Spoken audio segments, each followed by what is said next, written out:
এই রমজান যদি শুধু না খেয়ে থাকায় সীমাবদ্ধ থাকে, তাহলে আমরা সবচেয়ে বড় সুযোগটা মিস করব। আসসালামু আলাইকুম।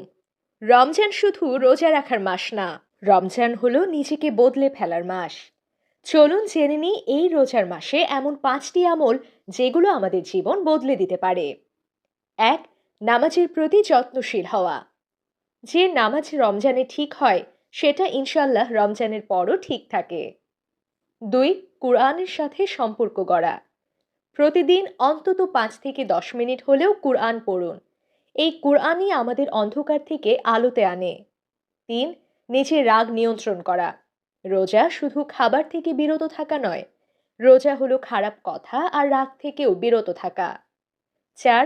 দোয়ার প্রতি গুরুত্ব দেওয়া। এই মাসে দোয়া কবুল হয়। নিজের জন্য, পরিবারের জন্য, পুরো উম্মাহের জন্য দোয়া করুন। 5. গোপনে ভালো কাজ করা।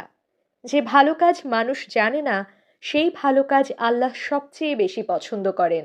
রমজান আবার চলে যাবে, কিন্তু আমরা যদি বদলে যাই, তাহলেই রমজান সফল।